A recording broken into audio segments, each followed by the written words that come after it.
दोस्तों नमस्कार, आप सभी का स्वागत हमारे एनवीरा एजुकेशन के इस यूट्यूब चैनल पर। और मैं संपत लेड आप सभी के लिए जो है आज इस वीडियो के अंदर बहुत ही शानदार नए प्रश्न लेके हाजिर हो चुका हूं। इन प्रश्नों को हाल ही में जो बड़े एग्जाम के जो इंटरव्यू होते हैं उन इंटरव्यू के दौरान जो है इन प्रश्नों को पूछा गया है, तो इसलिए आप इन प्रश्नों को जरूर पढ़ के जाइएगा और इसी प्रकार के इंपॉर्टेंट प्रश्नों के लिए आप इस चैनल को सब्सक्राइब जरूर करके जाइएगा। तो सबसे पहला प्रश्न पूछा गया था हाल ही में इंटरव्यू में, विदेश व्यापार नीति 2023 की प्रमुख विशेषताएं क्या है। तो विदेश व्यापार नीति 2023 की प्रमुख विशेषताओं में देखें तो भारत की विदेश व्यापार नीति, जिसे आमतौर पर निर्यात आयात नीति यानी एक्जिम के रूप में भी जाना जाता है, निर्यात आयात नीति यानी एक्जिम के रूप में जानते हैं। इसका मुख्य उद्देश्य निर्यात क्षमता विकसित करना है, निर्यात प्रदर्शन में सुधार करना है, विदेशी व्यापार को प्रोत्साहित करना है और भुगतान संतुलन की अनुकूल स्थिति को बनाए रखना है। दूसरा प्रश्न देखते, राजस्थान निक्षय संबल योजना क्या है। राजस्थान निक्षय संबल योजना 2023 क्या है।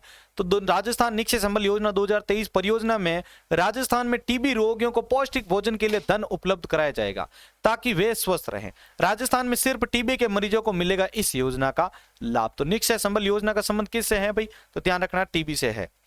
अगला प्रश्न है, राष्ट्रीय quantum mission national deep ocean mission क्या है।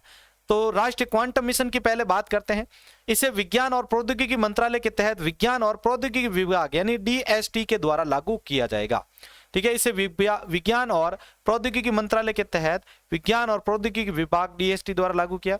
अगला देखिए, वर्ष 2023 से 2031 के लिए नियोजित मिशन का उद्देश्य वैज्ञानिक और औद्योगिक अनुसंधान व विकास का बीजारोपण करना, पोषण और उसका पैमाना है तथा क्वांटम प्रौद्योगिकी यानी क्वांटम टेक्नोलॉजी में एक जीवंत और अभिनव पारिस्थितिकी तंत्र बनाना है। अगला देखिए, डीप ओशन मिशन क्या है। तो देखो डीओएम का फुल फॉर्म ध्यान रखना, डीप ओशन मिशन यहाँ पर है नॉन टेक के अंदर। ठीक है, अगर आपको टेक्निकली पूछा जाए तो डीओएम का मतलब था डॉक्यूमेंट ऑब्जेक्ट मॉडल, जो कि ब्राउजर के अंतर्गत माना जाता है। ये आपके नॉन टेक का कॉन्सेप्ट है। तो देखिए डीओएम मतलब होता है डीप ओशन मिशन, भारत सरकार की ब्लू इकोनॉमी पहल का एक समर्थन करने हेतु बनाया गया मिशन मोड प्रोजेक्ट है। इससे पूर्व पृथ्वी विज्ञान मंत्रालय ने ब्लू इकोनॉमी पॉलिसी का मसौदा भी तैयार किया था। अगला प्रश्न है, अल्बर्ट हॉल जयपुर में किस महिला की मम्मी रखी हुई है और यह किस युग की मानी जाती है। ठीक है, तो अल्बर्ट हॉल जयपुर में किस महिला की मम्मी रखी हुई है। ठीक है, तो उस महिला का नाम है तूतू। क्या नाम है, तूतू। और ये किस युग की मानी जाती है, तो ये मानी जाती है पूर्व, ठीक है, टोलोमाइक युग की मानी जाती है। ध्यान रखना, महिला का नाम उसका तूतू है और ये कुछ देवताओं से संबंधित भी मानी जा रही है। अगला प्रश्न है, पहली बार लाल किले पर झंडा किस तारीख को फहराया गया था और आलूदा गांव का इस झंडे से क्या संबंध है। तो पहली बार लाल किले पर जो झंडा है वो 15 अगस्त 1947 को फहराया गया था, 15 अगस्त 1947 को। राजस्थान के आलूदा गांव के बुनकरों ने इस स्वतंत्रता भारत का पहला जो है खादी का तिरंगा बनाया था। ध्यान रखना, तो पहला खादी का तिरंगा स्वतंत्रता भारत का किसने बनाया था, तो वो बनाया था आलूदा गांव के बुनकरों ने। अगला प्रश्न है, चेरापूंजी ऑफ राजस्थान किसे कहा जाता है। तो चेरापूंजी ऑफ राजस्थान जो है वो झालावाड़ को कहा जाता है। किसे कहा जाता है, झालावाड़ को कहा जाता है, चेरापूंजी ऑफ राजस्थान। अगला है, दीपावली के दिन श्राद्ध कौन करते हैं। तो दीपावली के दिन श्राद्ध जो है राजस्थान में गुर्जर समाज में मां लक्ष्मी के अवतरण दिवस पर पितरों को याद किया जाता है और दिवाली के दिन ये लोग श्राद्ध मनाते हैं। राजस्थान में ये परंपरा पीढ़ी दर पीढ़ी निभाई जा रही है। दीपावली के दिन परिवार के लोग यहाँ पर जोड़ पर जाते हैं और संध्या के समय दिए जलाकर सामूहिक रूप से दिवाली का पूजन भी करते हैं।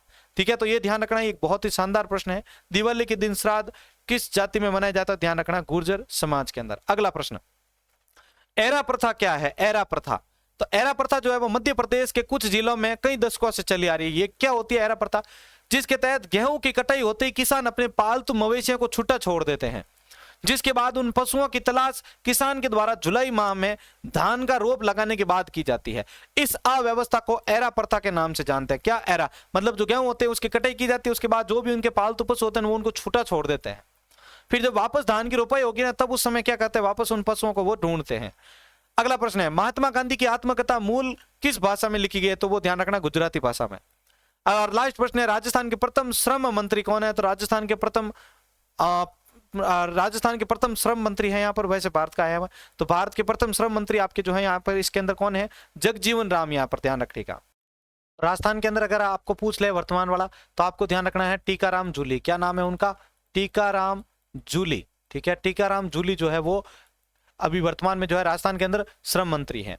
तो ये थे आपके लिए आज के इंपॉर्टेंट प्रश्न। अगर आपको ये वीडियो अच्छा लगा है तो इसको अपने दोस्तों के साथ शेयर कीजिएगा। इसी प्रकार के इंपॉर्टेंट क्वेश्चंस के लिए चैनल को सब्सक्राइब जरूर करके जाइएगा। धन्यवाद।